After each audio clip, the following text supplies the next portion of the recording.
নমস্কার দর্শকবৃন্দ, বৈদিক সিদ্ধান্ত অনুযায়ী মানুষ জন্মের পর থেকেই 5 প্রকার ঋণে আবদ্ধ হয়ে যান।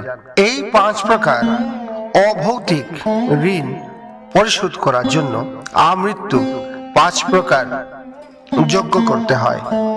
এই 5টি যজ্ঞকে বলা হয় একসাথে পঞ্চযজ্ঞ। আজকের ভিডিওতে আমরা এই 5টি ঋণ কি কি এবং পঞ্চযজ্ঞ কি সেই সম্পর্কে আলোচনা করব। আসুন আমরা গীতাশাস্ত্রী মানিক শুক্লাজির কাছে এই বিষয়ে শুনে নেই। ভিডিওটি ভালো লাগলে লাইক, শেয়ার এবং কমেন্ট করে যাবেন। চ্যানেলে নতুন হলে সাবস্ক্রাইব করে বেল আইকন চাপ দিয়ে রাখুন। সমগ্র হিন্দু সমাজ ধর্মের অনুশাসনে বাধা থাকবে। ধর্ম কি? মনুসংহিতায় বলা হয়েছে ধৃতি, ক্ষমা, দম, স্তেয়, শৌচম, ইন্দ্রিয় নিগ্রহম, ধীর, বিদ্যা, সত্যম, অকৃতম, দশকম, ধর্ম লক্ষণম। ধর্মের এই 10টি গুণ, 10টি কোয়ালিটি, এই 10টি গুণ ছাড়াও অনেক গুণ আছে মানুষের জন্য এই 10টি গুণকে নির্ধারণ করা হয়েছে, মুনি ঋষিগণ করেছেন। এই 10 গুণকে ধর্ম বলা হয়েছে। এই 10টা গুণও বটে, আবার সাধনও বটে। এদের অভ্যাসের দ্বারা এই গুণকে আয়ত্ত করতে হয়। তার মধ্যে একটি গুণ হলো অস্তেয়, অর্থাৎ কারো কোনো বস্তু, ভৌতিক সংসাধন আমি তার অনুমতি ছাড়া বা তার উপযুক্ত মূল্য না দিয়ে যদি ভোগ করি, সেটা অস্তেয়।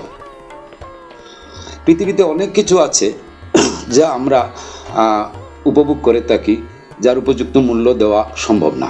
যেমন জল, বায়ু, আলো, এদের মূল্য আমরা কি দেব? মূল্য দেওয়া সম্ভবই নয়। কিন্তু ধর্মে বলা হয়েছে প্রত্যেকটি সংসাধন যা তুমি উপভোগ করবে তার উপযুক্ত মূল্য দেবে।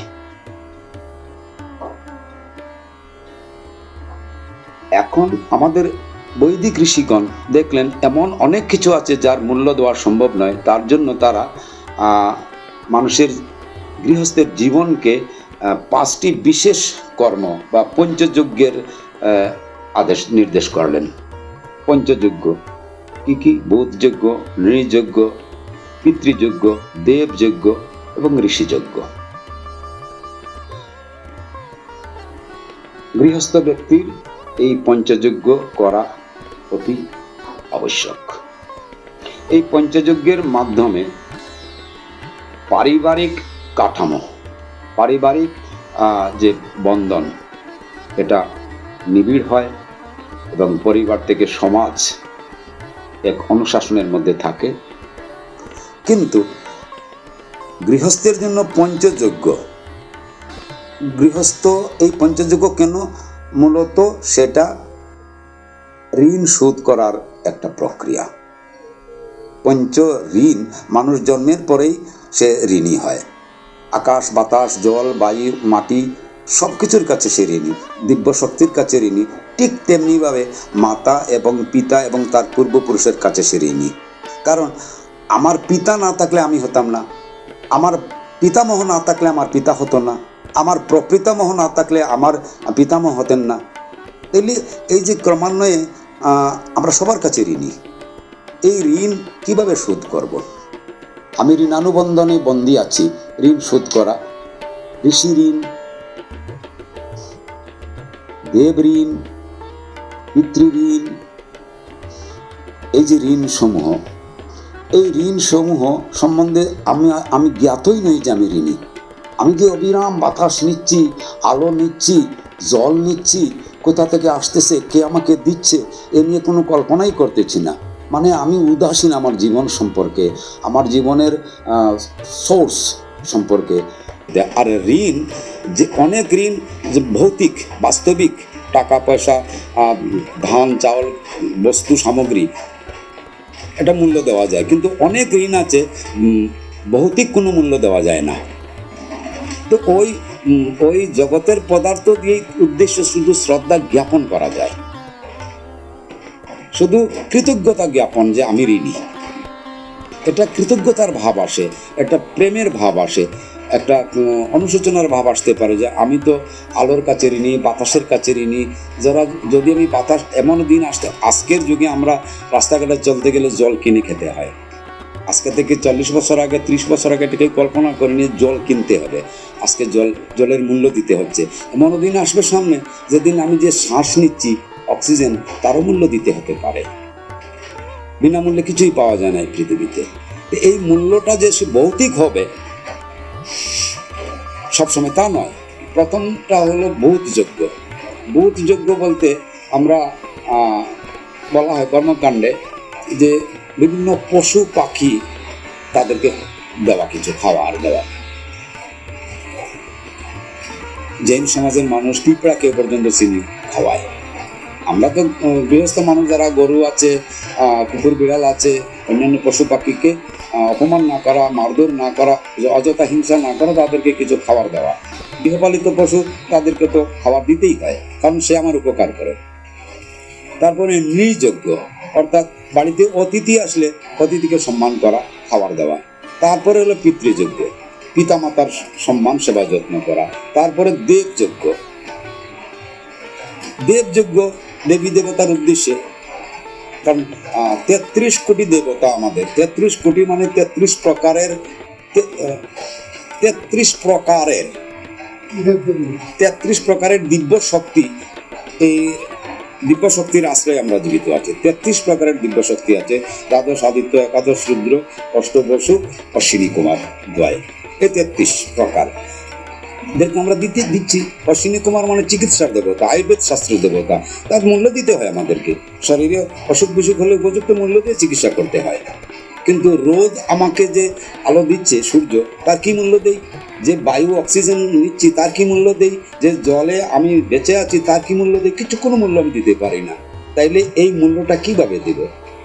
এমন কোনো বস্তু নেই, অভৌতিক কোনো বস্তু নেই যে আমি তাকে দিতে পারি। তাইলে সেই যা আছে, পত্রং পুষ্পং ফলং তয়ং ইয়মি ভক্তা প্রযচ্ছতি, পাতা, ফল, ফুল, জল, এটাই সমর্পণ করো। তারই বস্তু তাকে সমর্পণ করো। শুধু কৃতজ্ঞতা জ্ঞাপন করো যে আমি তোমার কাছে ঋণী। এই পবনদেব, এই সূর্যদেব, কমসে কম সূর্যকে প্রণাম তো করার দরকার আছে। কারণ যে সূর্য থেকে আমার জীবন তৈরি হচ্ছে, সেই সূর্যের প্রতি একবার কৃতজ্ঞতাই জ্ঞাপন করলাম না। দেব ঋণের পরে আসে ঋষি ঋণ। ঋষি ঋণটা অত্যন্ত গুরুত্বপূর্ণ। ঋষি শব্দটা আসছে কোথা থেকে? ঋতা, ঋগ, জ্ঞান। যে জ্ঞানটাও তো আমি সহজাত একটা জ্ঞান আছে, আর একটা জ্ঞান আছে অর্জন করতে হয়। সহজাত জ্ঞানটা শারীরিক, ওটা ফিজিক্যাল, ও আপনি আপনি হচ্ছে, দেখে শুনে হয়ে যাচ্ছে। কিন্তু যেটা দিব্য জ্ঞান, বা দিব্য জ্ঞান নাই হোক, ভৌতিক জ্ঞান হোক, ফিজিক্স, কেমিস্ট্রি, ম্যাথমেটিক্স, এই যে ভৌতিক জ্ঞান, তা তো কঠিন তপস্যা করে অর্জন করতে হয়। যে সমস্ত ব্যক্তি এই জ্ঞানকে সঞ্চয় করে শব্দের বন্ধনে বন্দী করে আমাদের জন্য রাখছেন, তারা যদি এগুলো না রাখতেন, আমরা কোথায় পেতাম? আমরা পুরাণ, বেদ, বেদান্ত, উপনিষদ, তো মনে করো সব মেটাফিজিক্সের ব্যাপার। ফিজিক্সের যে সমস্ত বড় বড় সায়েন্টিস্ট যে সমস্ত থিওরি লিখেছেন, তাদের কাছে ঋণী তো আমরা। এই ঋষিগণ যারা, সেই ঋষিগণের উদ্দেশ্যে আমরা কি দিতে পারি? এই ঋষি ঋণ শোধ করার সবচেয়ে সহজ আর সুন্দর রাস্তা হলো, একখানা শাস্ত্রকে আমি বারবার অধ্যয়ন করব, সেই ঋষিকে প্রণাম করব। আমি মহাভারত পড়ি, মহাভারত কে লিখেছেন? ব্যাসদেব লিখেছেন। তো কমসে কম ব্যাসদেবকে একটা প্রণাম করি, এই মহাভারত অধ্যয়ন করে সেটা বোঝার চেষ্টা করে আর 10 জনকে বোঝানোর চেষ্টা করি, এতেই ঋষি ঋণ মুক্তি হবে। অর্থাৎ তার কথাকে প্রচার প্রসার এবং এটা বাস্তবায়িত করা, সমাজে এই তার জ্ঞানটা যেন প্রয়োগাত্মকভাবে আমি প্রচার করতে পারি। এই জ্ঞানের প্রয়োগ যেন হয়। যে জ্ঞান নিষ্ক্রিয় যদি তার প্রয়োগ না হয়, জ্ঞান তখনই সক্রিয় যখন এটার প্রয়োগ হবে। এই যে ভূতযোগ্য, নৃযোগ্য, পিতৃযজ্ঞ, দেবযজ্ঞ এবং ঋষিযজ্ঞ।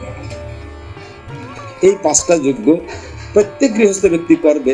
পিতৃযজ্ঞের জন্য স্পেশালি 15 দিন রাখা হয়েছে। এটা আগের যুগে রাখা হয়েছিল এই বনবাসী পিতৃগণকে অনুসন্ধান করে দেওয়ার জন্য। আজকে আর সেই দিন নেই, কিন্তু নেই যেহেতু, তাহলে যাদের পিতামাতা জীবিত তারা বাড়িতেই পিতামাতার সেবা যত্ন করবে। যারা জীবিত নয়, পিতামাতা প্রয়াত হয়ে গেছেন, তাদের জন্য এই 15 দিন কমপক্ষে একটু ত্যাগ তিতিক্ষা তপস্যা করা এবং শ্রদ্ধা সহকারে বিশ্বাসের সাথে ওই তর্পণাদি করা। অনেক কিছু আছে, অনেক বিষয় আছে যা ভৌতিক বিজ্ঞানের, পদার্থ বিজ্ঞানের সূত্র দিয়ে প্রমাণ করা যায় না, কিন্তু অনুভব করার যদি ইচ্ছা হয়, সে যদি তার সেই জাতের মন তৈরি করে, সে উপলব্ধি করতে পারবে। আজকে এখানে থাক। ভিডিওটি ভালো লাগলে লাইক করুন, কমেন্ট করুন, শেয়ার করুন। চ্যানেলটিকে যারা এখনও সাবস্ক্রাইব করেন নাই তারা এখনই সাবস্ক্রাইব করে বেল আইকনে চাপ দিয়ে নোটিফিকেশন অন করে রাখুন। ভিডিওটি দেখার জন্য ধন্যবাদ।